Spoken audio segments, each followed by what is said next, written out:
Hello me hearties, it's me your Captain Scorpy here. I just wanted to do this little video because I've got a lot of thoughts in my head relating to point and click games, and I actually wrote this as a sort of series of posts on Bluesky, but I figured I'll do it as a little video as well. So what I wanted to say is, since my time of streaming point and clicks on Twitch, I've played a lot of them. Not only did I have played a lot of them, I grew up with them, right? So you've got LucasArts, Revolution Software, and in the later years there's things like Telltale Games, Daedalus, Wormwood, Epic Llama, Wadget Eye, all the rest of them, okay? Now, I appreciate new ideas and ways of playing. I loved Lacuna's investigative method of solving puzzles.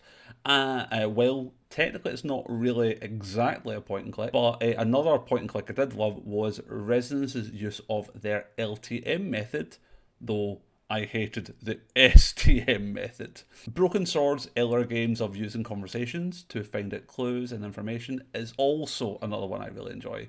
And one thing that strikes me as amazing was Book of Unwritten Tales. Their method of making anything on screen that was of no use uninteractable, that was absolutely genius in my opinion. Though it's hard to mark your spot with a point and click, as at the end of the day, use X on Y is going to be how all the puzzles are solved.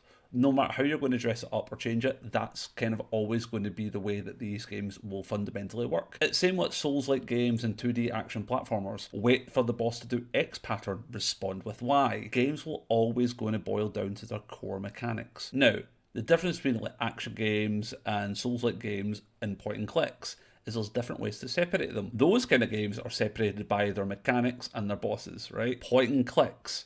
What separates a good point and click from a bad one to me is three things: character, narrative, puzzle logic. Unlikable, boring character with an uninteresting narrative and some absolutely moon logic puzzles, well, you've just killed your own game. You can have unlikable characters as long as they're not boring. See Whispered World and Deponia for examples, though I get that they're not everyone's cup of tea. I very much enjoyed them. Even though the characters were kind of sad and pathetic or annoying, they still had character and they were interesting to me. Art styles can only cover up so much from a bad narrative. Throw in some obtuse puzzle solving that you need guides for, where your game is going to become less fun and more of a chore. The game Unusual Findings had some absolute moon logic in it, but the story was fun and the characters were great and interesting and they made me laugh quite a lot, so I could forgive it. Wadget Eye's catalogue is chock full of games I never needed a walkthrough for, even if it meant getting, bad endings. So a key piece of advice, leave a hint of some kind. If your game has a river or an ocean scene, and if I'm going to click on the ocean or the river, and the character goes, I'd love to go fishing,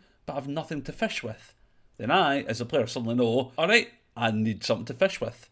I might not need a rod, but I certainly need something. These help clue me in.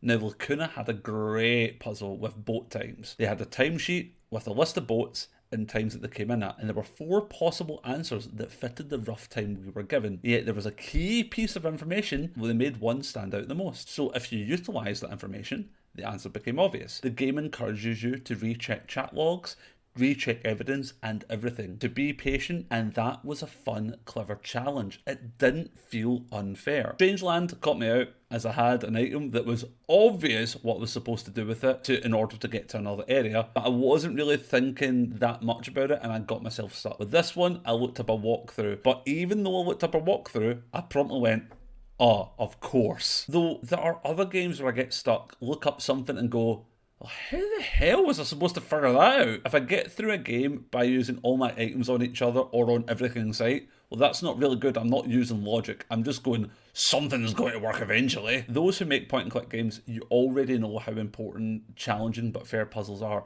how important your main character is to carry your story, and how important the story has to be to keep us as players hooked. Art styles are going to vary wildly. Most will make their mark with a distinctive art style, okay? But you can recognise what studio has worked on the game sometimes from the screenshots alone. One thing I will say for all point and clicks though, the voice acting is always top tier. No matter the game, I love them for that too. Like, I don't know what it is about point and clicks and voice acting, but they've just always gone on point. As a last note, any studios or developers who are working on these games, please keep doing as you're doing and know that you're making a very random Scottish pirate very happy with every release that comes my way. Merry sales and happy adventures.